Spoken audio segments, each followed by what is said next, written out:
I'm gonna try my absolute best not to get upset in this particular video right here, but the story that I'm about to go over for you guys right now is so disgusting. It's so evil that people have the capability to be able to do things like this. So 2 years ago, Steven Twitch Boss self-deleted. And in case you're not aware, Twitch was, amongst other things, a dancer on the Ellen DeGeneres show. He did a lot of other things. I don't have time to go into all of them right now, but he was also a great example of a husband. He was a great example of a father, would go out his way to demonstrate them in a positive light, as well as go out his way to demonstrate awesome things that he was doing within the community. But as of right now, his wife, or I guess more accurately would be his widow, is going out of her way to tarnish his name and his legacy for money. This woman has wrote a book detailing very specific embarrassing things such as, he was assaulted as a kid, things that we did not know about him whatsoever. She's detailing within this book, and she's currently on this media run, and we're going to go over her interview on People Magazine. But just real quick, let me talk to my audience real quick, and this is specifically for the MTRs, the ladies that are down up in the audience. Privacy within a relationship is one of the highest forms of respect that you can grant a man within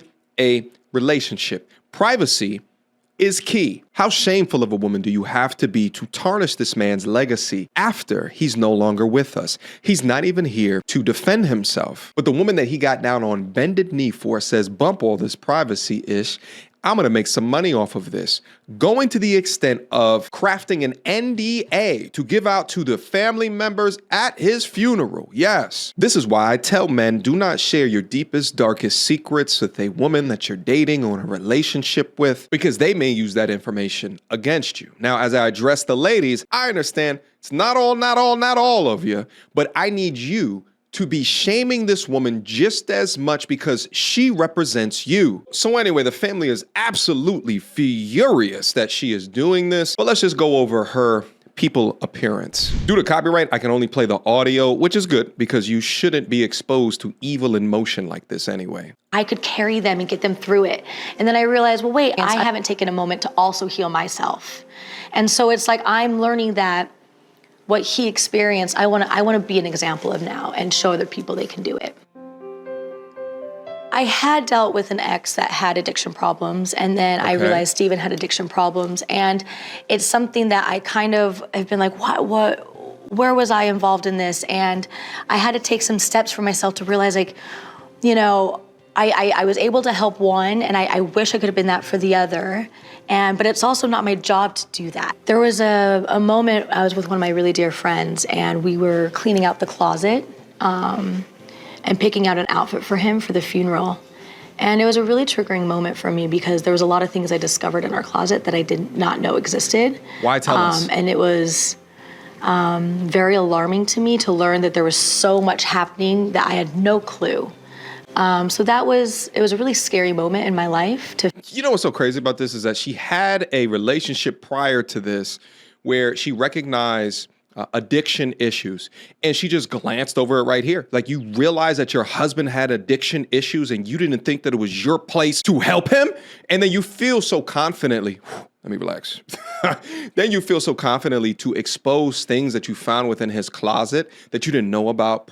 I thought you said that you could recognize this. You dealt with it before. This looks so bad that you're doing this. We don't need to know any of this. I figured that out, but it also helped me process that he was going through so much, and he was hiding so much, and there must have been a lot of shame in that, and he was wrestling with a lot inside himself, and he was trying to self-medicate and cope with all those feelings because he didn't want to put it on anyone, because he loved everyone so much. He didn't want other people to take on his pain, but it was very alarming and scary to find those things and have never known. I have been trying to release all this anger this whole time, and I thought for a moment I thought if you would have asked me 6 months ago, I thought I'd released all the anger out towards Steven. And I'm now learning that you're always gonna have triggers. There's always gonna be a moment when I get really sad or really angry or have a new thing I find out and get really confused, or like I said, like an aha moment of like, oh, how did I not know that before? And then I realized that's all a part of healing. And it's about creating tools that are healthy enough for you to get through those triggers. How selfish And that's are you? where I'm at now, is I'm trying to make sure, even if I hit a low, if I hit something really hard, I She's just evil. can channel it and realize it and fix it. One of my really good friends, she was over at my home right after everything had happened with. How cold and calculating can you be to do this for profit? Acting like it's strength to open up and to talk about these things. Meanwhile, strength would be to keep privacy, to not share so much about his personal struggles. I think we need to hear Twitch's mama talk about this chick. I bet you she would have a lot to say. Let's go. I just can channel it and realize it and fix it. One of my really good friends, she was over at my home right after everything had happened with Steven. And she told me I should document everything. And I was like, why would I document anything? She goes, it's gonna be important for you to share your story one day. What? And so from that moment on, I just randomly would like jot notes in my phone, even though I'd be crying and I'd be so sad, but I was like, this might be important one day, or even to share it with my kids one day, the experience that we went through, because my youngers, they might not remember certain details and things.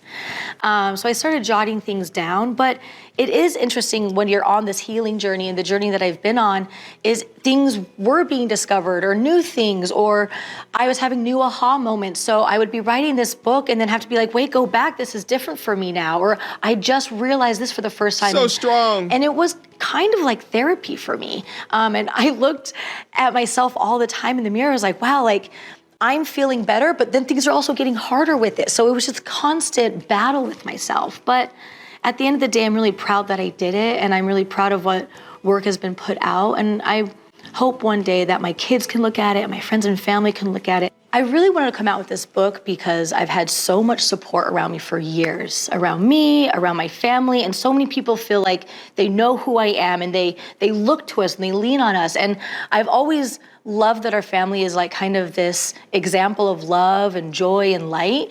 And that is true, and we want to continue to be that, and we really do feel that in our home and with each other, and with our friends. But I did think it was important for me to share my full story with the audience, to share that there have been a lot of low times, or I've had to deal with things that have helped me to become the person I am. And I'm still going through things, and they've been really big, dramatic things, and things I've had to really push myself forward with. And I wanted to share that with them, to see that, like, yes, I want to be that beacon of love and joy, but it's taken a lot of hard work, and I've gone through a lot of trials, and I've had a lot of, trauma and grief in my life, and it's been a choice to get myself through it. Mind you, by the way, the autopsy report for Twitch confirmed that there were no drugs nor alcohol in his system. So when she talks about putting it out there for her children to be able to see, it's just a load of cap. Why would you want information out there that their deceased father had a drug issue? And I'm not going to go over any more of this People video, but she talks about him being abused by a man in his early childhood, as well as her talking about the current relationship that she's in, the new relationship that she's in. Just disrespectful. But what I really wanted to get into is Twitch's family's response to all of this. Holker, that's the woman, 36 years old, opened up to People magazine in a revealing interview to promote her memoir, This Far, out next month. In the interview, published Tuesday, Holker recalls discovering a cornucopia of drugs in Boss's shoe boxes. That's his last name, Boss.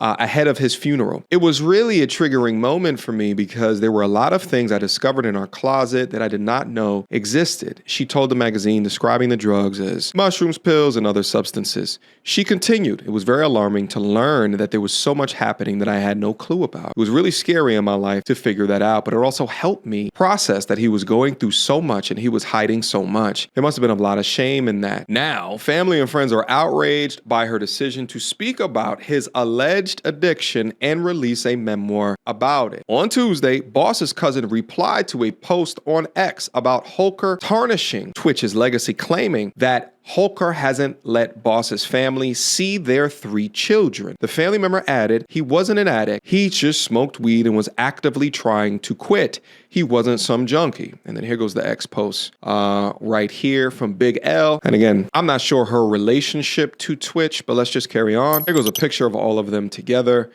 In a separate tweet, the family member account named, it's the same account, this crazy woman made me and his actual family, including his mom, sign a non-disclosure agreement, an NDA, just to attend the funeral.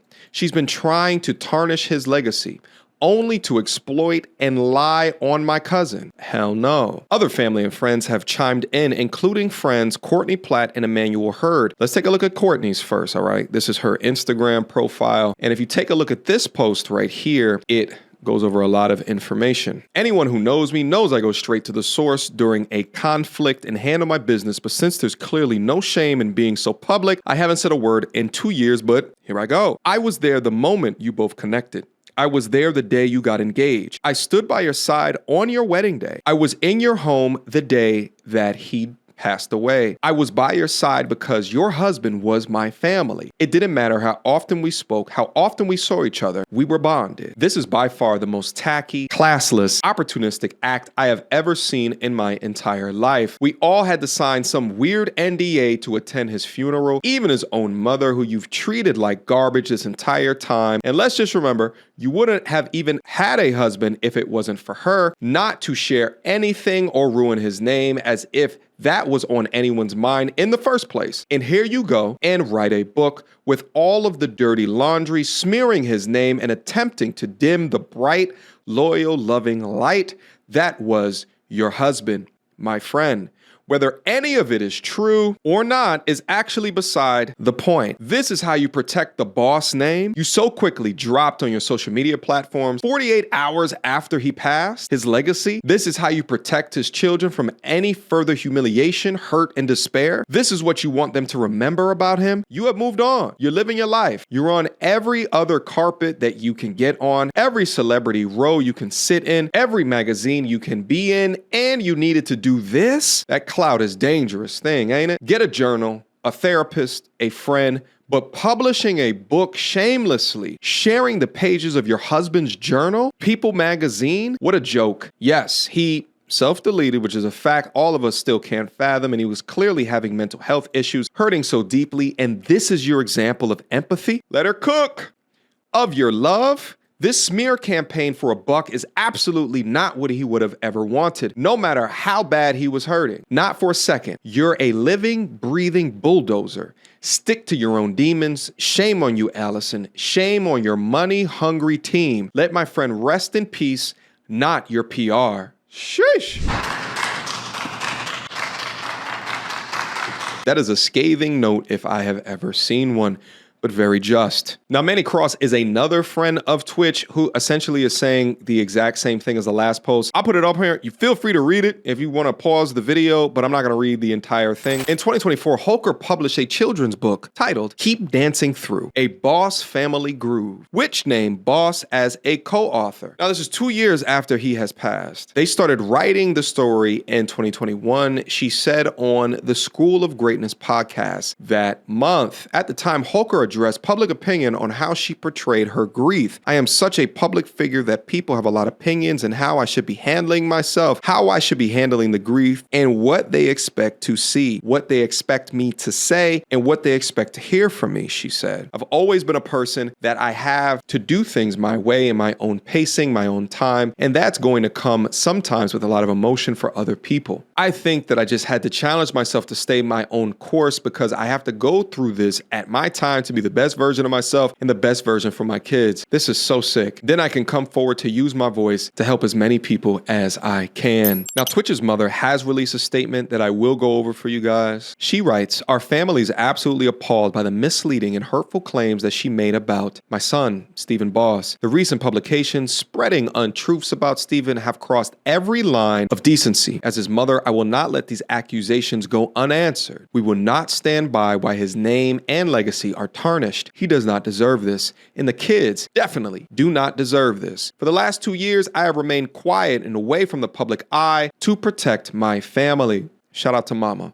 My primary focus has been on healing and attempting to remain connected to my grandchildren. But when I read these dreadful claims about my baby, our beloved Stephen, I realized I cannot stay silent any longer. Our family will ensure his name and memory are protected, and we are committed to defending his honor. Glad that his mama released this statement. She needs to stand up on business as well as with his friends and his family. But yeah, to conclude on all of this, for all of the women that question why why men tell other men do not share anything with a significant other. This is exactly why. Instead of adding relevancy to his legacy through things such as his philanthropy or his talent, you would rather share the dark side. For what? For a buck? For a dollar? For clout? To continue to adorn these red carpets because you cannot get enough of it? If you truly love this man, if you truly loved your family, why would you do this? It makes no damn sense. To my audience, to my community, write your comments down below. What is it that you think about this particular story? And I want y'all to sound off on this one, because if it gets enough interaction, we might do a live stream about it where we can all have a conversation. Last but not least, as men, we often feel as though the weight of the world is on our shoulders. And for us in our lives, sometimes it actually is, depending upon who is counting on us. And this stress over time can induce, maybe also with a family history, can induce mental health issues. If so, if you're having thoughts like that, please call the hotline. Please call your therapist to do what is necessary to wade